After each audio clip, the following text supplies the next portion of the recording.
Hey guys, Sean here. It's been a little while. Sorry about that. Just been really busy. Catching up on orders and dealing with stuff in life, trying to get a new job. But I'm back. I have a bunch of videos that I've shot and I just haven't edited yet. But anyway, I came across this this Game Boy motherboard, Game Boy Color motherboard for a customer, and it just wouldn't power on. I can show you. You plug it in and no light, no sound, nothing. And one of the first things to check when that happens is obviously the power switch could be faulty, but these two spots right here, that's these two, this little black one, this little chip here, and this chip here, this one and this one, these are the fuses, and it's basically a fuse is to protect the circuit from, you know, an overload of voltage or whatever. So if that fuse pops, that means that there'll be no longer a flow of electricity going through it. So the way you can check to see if your fuses are bad is to just put your multimeter in continuity mode. That's this one here, this little symbol. And then just put your leads on each side of the fuse. So here's the first one, and this first one seems to be working fine. You want there to be a change. This is sending a small amount of electricity through, and it's actually going through. You want the fuse to allow electricity to go through. But this fuse over here, you can see nothing. So this fuse has blown. And I was going through my trash motherboards and I found one where both of these work, both of these fuses. So I'm going to show you how to replace a fuse, and yeah, hopefully we get this one working. This probably does need a cap change as well, but for now I'm just going to replace the fuse and see what happens. So the first step, I'm going to remove the old one here, and I'm just using a little bit of flux on either side. And sometimes you want to add a little bit more solder because there's not much there.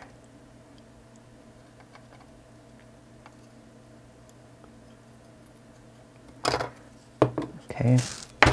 Oops. And I'll get as close as I can for you guys. So I'm just going to take some tweezers, and these are kind of blunt tweezers, and I'm going to grab onto the little chip and apply heat to one side, and it kind of moves it already. And do the same thing on the other side.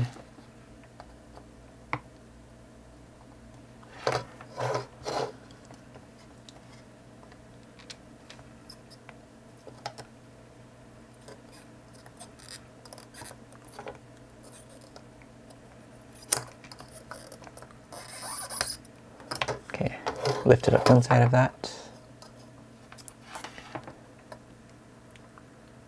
And there we go. This is just a little surface mount fuse. You can see here's the bottom of the fuse. Just has two little metal pads, and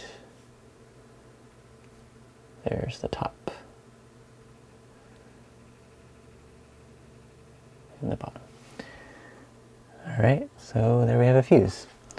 So now get rid of this. I'm going to set that right here.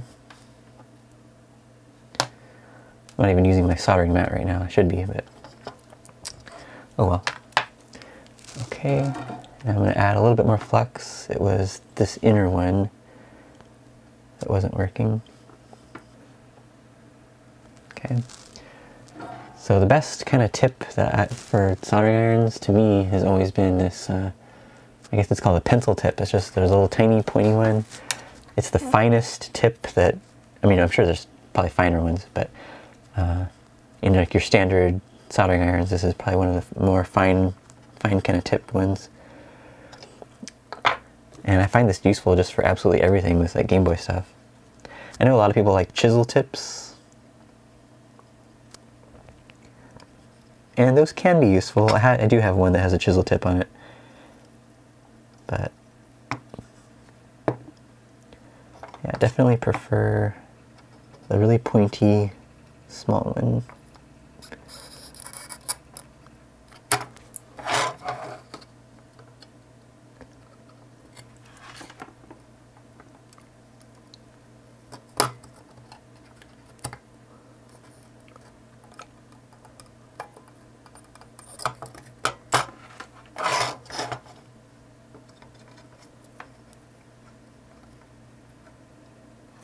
Okay, so here is the bad one. I'm going to put the bad one in here.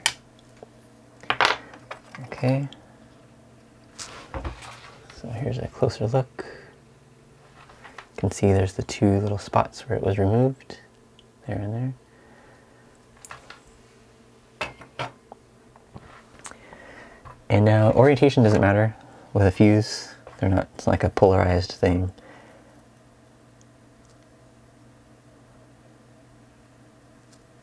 So just get it in your tweezers, get it in place. And as soon as one side goes in, then it's really easy. And now I'm not grabbing it, now I'm just closing the tweezers and pushing down on it slightly. So when this side heats up,